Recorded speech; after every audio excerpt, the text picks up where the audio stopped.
नमस्कार। Fourth pillar के इस एपिसोड में आपका स्वागत है। आज हम एक ऐसे टॉपिक को लेकर आपके सामने आ रहे हैं जिसका इंतज़ार मुझे बहुत दिनों से था, क्योंकि काफ़ी अरसा बाद 50 साल हो गए हैं पश्चिम बंगाल में एक ऐसी सरकार आई है जो इन्वेस्टमेंट, विकास, इंफ्रास्ट्रक्चर इन पर बात करने लगी है, इंडस्ट्रियलाइजेशन इन पर बात करने लगी है। इस संदर्भ में कुछ अतीत के जो पश्चिम बंगाल के साथ घटा है और जो how was West Bengal being now declined to such a state of now, कैसे हुआ, क्यों हुआ। तो इसलिए हमने इस प्रोग्राम के 2-3 टॉपिक सोच रहे थे पहले कि कौन सा टॉपिक दिया जाए, कि how was Bengal plan to be murdered, ये भी सोच रहे थे। हम सोच रहे थे how was Bengal deliberately destroyed, whether it is. Then हमने सोचा कि दैट जो बेटर होगा वो है कि how was the destruction of Bengal planned. इस टॉपिक के ऊपर हम आपसे बात करेंगे और लगातार बात करेंगे, क्योंकि आपको जानना ज़रूरी है कि पश्चिम बंगाल की हालत किसने और क्यों बनाई। ये कौन थे लोग जिसने पश्चिम बंगाल की मैं कहता हूँ इसको कोट अनकोट हत्या की गई है। तो इसीलिए अगर आप डिफरेंट लोगों से बात करेंगे, जब आप बात करेंगे जो भी अर्थशास्त्री हैं, जो लोग इसके ऊपर विश्लेषण करते हैं, इनसे बात करेंगे तो आप पाएंगे कि कोलकाता या हालिया पश्चिम बंगाल में जो परिवर्तन हुआ है, लोग परिवर्तन चाहते थे। क्यों चाहते थे? क्योंकि नौकरी नहीं है, लोग जो है डोल पर अपने हालत को गुजारने में बाध्य हो रहे थे। उनको चाहते थे कि सरकार जो भी मदद करेगी उससे शायद उनका गुजारा हो जाएगा। ऐसा क्यों? ऐसे भारत में पूरे जितने भी राज्य हैं वहाँ पर ये हालत नहीं है, पर पश्चिम बंगाल में क्यों है? Why West Bengal is being now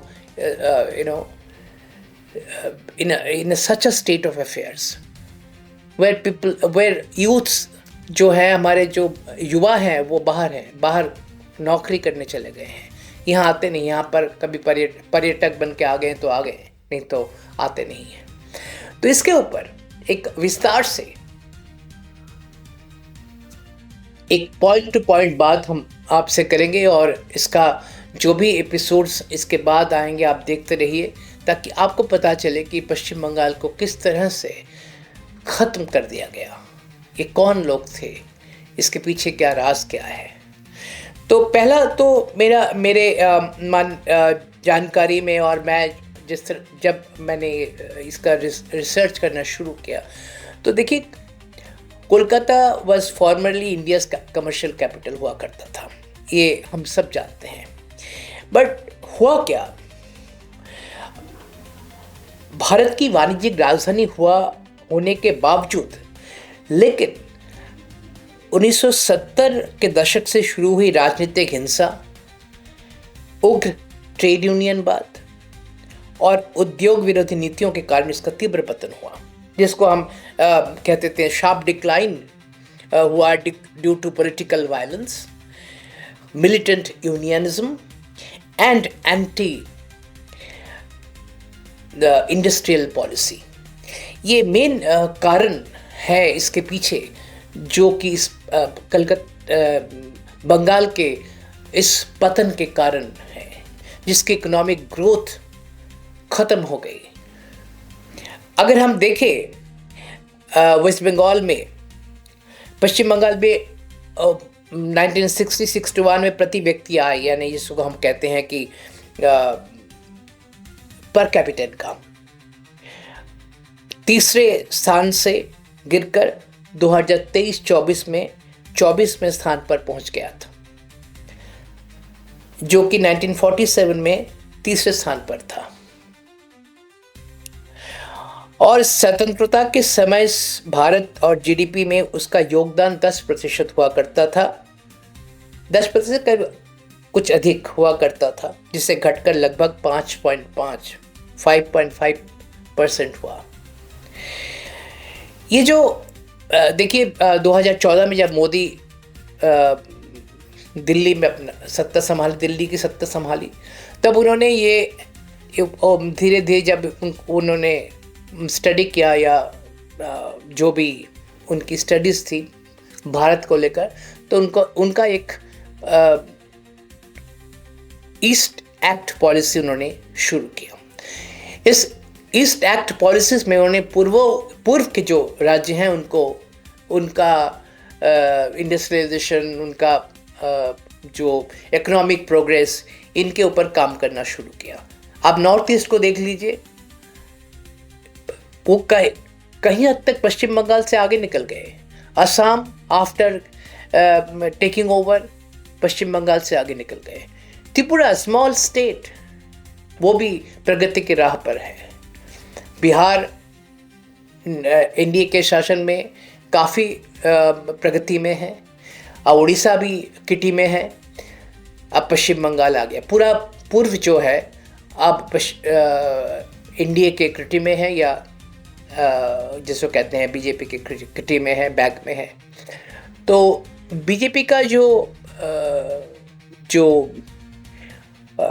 vision है, वो विजन है कि देश के साथ साथ ये राज्य भी उन्नति करे, इकोनॉमिक प्रोग्रेस हो, ताकि लोगों का जो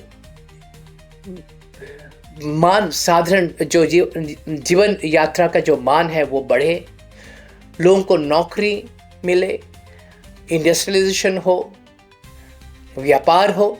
देखिए पश्चिम बंगाल में कलकत्ता जो एक बहुत बड़ा 2 पोर्ट है, हल्दिया और कोलकाता के जो पोर्ट हैं, वो एक जिसको कहते हैं कमर्शियल हब हुआ करता था, और लोग यहाँ व्यापारी पूरे विश्व से आते थे।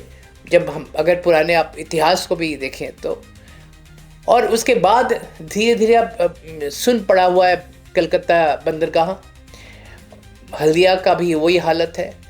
तो जो अभी हाल ही में जो परिवर्तन हुआ है, जो भाजपा के मुख्यमंत्री शुभेंदु अधिकारी अब चीफ मिनिस्टर हैं, उनके सामने एक बहुत कठिन काम है, जिसको कहते हैं ना हिमालय जैसा, हिमालय में चढ़ने का जैसा काम है। अगर सोनार बांग्ला की बात जब हम करते हैं, या जब जो मोदी आके और जो हमारे जो गृह मंत्री हैं अमित शाह आके जब सोनार बांग्ला का नारा देते हैं, तो सोनार बांग्ला का नारा तो नारे से नहीं होगा, उसके लिए काम करना पड़ेगा, उसके लिए आगे क्या क्या करना पड़ेगा, ये उनको करना है।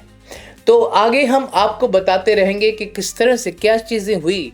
जिस तरह से मैंने पहले जैसे बताया कि ये कमर्शियल जो यहाँ पॉलिटिकल वायलेंस, एक ऐसा राज्य जिसका राजनीतिक हिंसा कभी बंद नहीं हुआ। हर इलेक्शन में, इस बार का इलेक्शन छोड़कर बाकी हर इलेक्शन में, हर विधानसभा हो, लोकसभा हो, या म्यूनिसिपैलिटी की हो, या पंचायत इलेक्शन हो, खून बहा, लोगों की लाशें गिरी और बम धमाके हुए, जो इस बार नहीं हुआ। तो एक आशा का किरण है, सिल्वर लाइनिंग है, दिखाई देता है, ताकि अगर यही माहौल बरकरार रहे, लोग शायद यही चाहते हैं, क्योंकि कुछ जो यहाँ लोग हैं जो अपना उल्लू सीधा करना चाहते हैं, जिसको कहते हैं, जो कहते हैं कि अब जिनका खाली मायोपिक एक व्यूज़ हैं, वो केवल अपने सत्ता में कायम रहना चाहते हैं, उनको पैसा कमाना है, कहीं भी कोई भी तरीका कुछ भी हो, किसी भी तरीके से वो पैसा कमाना चाहते हैं, चाहे करप्शंस हो। तब जब शुभेंदु अधिकारी कहते हैं कि भाजपा या बीजेपी का जो ज़ीरो टॉलरेंस ऑन करप्शन है, सुनने में बहुत अच्छा लगता है। तो हम देखेंगे आगे कि पश्चिम बंगाल में ज़ीरो टॉलरेंस ऑन करप्शन किस तरह से रहता है, किस तरह से होता है, आगे हम आपको बातें और बताएंगे।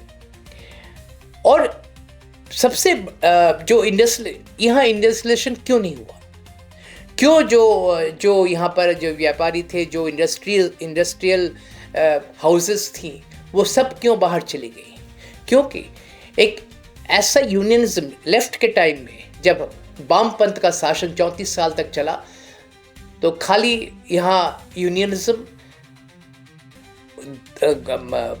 जिसको कहते हैं स्ट्राइक, और मालिक चुलबेना like all kind of strikes on the roads।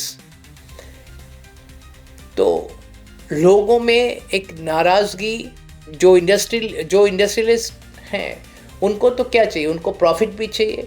उनको अगर वो रहते हैं तो प्रॉफिट होगा तो आगे काम के लिए आप सुविधा होगी। खाली यूनियनिज्म में खाली हम उनके जो बातें थी बुर्जुआ और सारी चीज़ें जो कम्युनिस्ट जिस तरह से इसको देखते थे, वो सारी चीज़ें जो है एक जिसको हम कहते हैं कमर्शियल एक्टिविटीज़ को, या कहते हैं जो इंडस्ट्रियलाइजेशन के जो पूरे एनवायरनमेंट को ख़त्म कर दिया गया। हर रोज़ यहाँ कहीं ना कहीं स्ट्राइक, कहीं ना कहीं हड़ताल, चक्का जाम, ये सारी चीज़ें होती रहती थी।